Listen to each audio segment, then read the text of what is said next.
Selama bumi ini ada, terdapat ribuan aliran spiritual. Ciri aliran spiritual tingkat tinggi tak memiliki kitab suci, sebab tubuh manusia adalah kitab. Tubuh manusia ibarat internet alam, hanya bisa dibuka pakai kata suara tertentu. Itulah sebab spiritual tinggi harus kuasai ilmu suara frekuensi, sebab semua password di alam semuanya pakai mode suara. Sebab bila kita berbicara frekuensi suara bisa mengelilingi bumi, dan suara kita ucapkan berakhir dan tertangkap di alat perekam alam di tanah. Fungsi alat perekam alam menangkap semua suara dari suara manusia, angin, ombak, dan lainnya. Alat perekam alam jumlahnya ratusan di dunia ini bisa dibuka pakai mode suara tertentu. Kunci capai spiritual tinggi, manusia harus bisa membuka portal dan membuka portal alat perekam bila alam. Bisa membukanya jadi orang maha pintar. Alat perekam alam internetnya alam. Bila meditasi tepat di lokasi alat perekam alam, lokasinya pancarkan energi murni terkuat di alam semesta. Bila energinya diisikan ke bisa percepat capai spiritual moksa.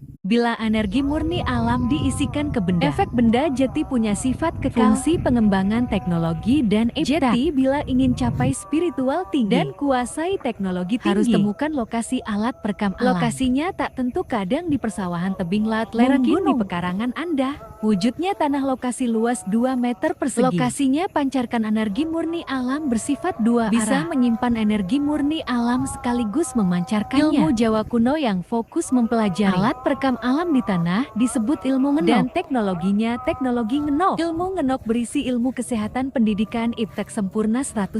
Ilmu ngenok berisi kode paling berbahaya di alam. Ilmu ngenok tak bisa dilawan dengan kejeniusan sejenius apapun. Penemu aliran spiritual tinggi sejak ribuan tahun lalu di Jawa, serta kuasai ilmu ngenok alat perekam alam. Ribuan orang dari berbagai negara datang ke tanah Jawa, berguru spiritual dan teknologi. Fatalnya, ilmu ngenok berisi spiritual tinggi tak diajarkan kepada yang berguru. Akibatkan setelah berguru spiritual di Jawa dan pulang ke negara masing-masing, membuka cabang aliran merek spiritual baru. Fatalnya aliran spiritual tersebut tak terdapat ilmu suara dan alat perekam alam. Disebut aliran spiritual KW asli tapi palsu, disebabkan yang punya ilmu ngenok tak mengajarkan spiritual tinggi berisi ilmu suara dan alat perekam alam. Akibatkan semua aliran spiritual di dunia ilmunya hanya di luarnya saja, tak capai inti. Kesimpulannya, untuk capai teknologi tinggi spiritual tinggi, wajib punya lokasi alat perekam alam di tanah. Bila bisa mereset alat perekam alam, semua teka-teki dari alam terpecahkan dan bisa tundukkan alam. Untuk capai spiritual tinggi sangat sulit. Tak seindah cerita para nabi. Saya sebenarnya tak boleh jelaskan tahap ini. Saya iba banyak aliran spiritual di dunia ini, saling bertikai, efek banyak nyawa melayang. Fatalnya tak satupun aliran spiritual di dunia ini ajarkan ilmu suara alat perekam alam. Ironis,